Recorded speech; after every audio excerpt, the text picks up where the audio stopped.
What's up, pizza people? It's Jesse from Patio Pizza, and today we're going to tackle a recipe for one perfect pizza dough ball.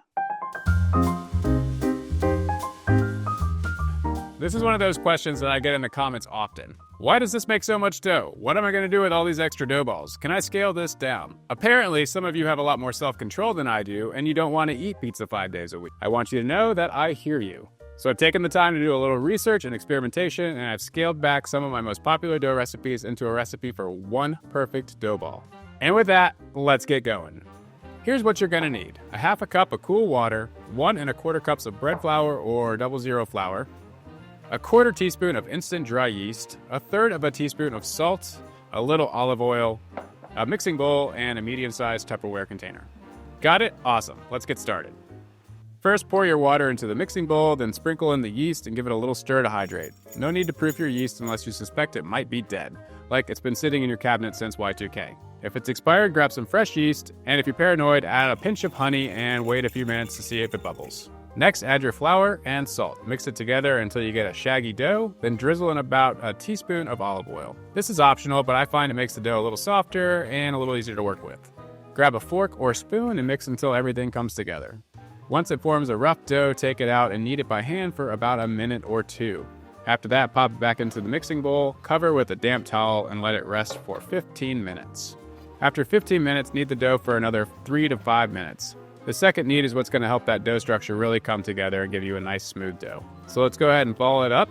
The technique I like to use is to roll the dough into itself, turn it, and repeat until you have a smooth surface. Pinch the bottom closed, give it a final roll on the table if you like. Now grease your Tupperware container with a little olive oil, place the dough ball inside, and roll it around so it's lightly coated. This will keep it moist and prevent sticking when your dough is proofing when you go to take it out of the container. We're going to let the dough rest for 2 hours at room temperature to kickstart the fermentation. Then I'm going to transfer it to the fridge for 20 to 24 hours. If you need the dough a little quicker, you could just leave it out at room temperature for like 10 to 12 hours and it'll be usable. You're just not going to develop as much flavor as you would if you do a cold proof for the 24 hours. When you're ready to bake, take the dough out of the fridge for about 1 to 2 hours beforehand so it can come back to room temperature and finish proofing. Trust me, this step makes a big difference. All right, time to bake. If you're using a home oven, preheat it with a pizza steel or stone inside for at least 1 hour at the hottest setting possible, usually around 500 degrees.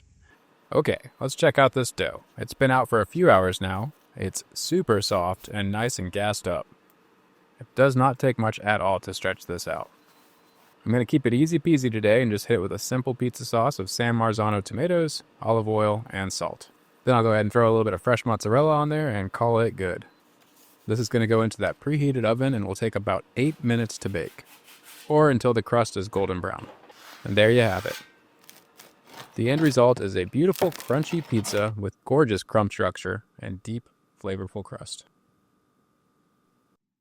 Not sure why you'd only want one dough ball of this, but if that's you, you're all set. As always, thank you so much for watching and subscribing, and I love you lots.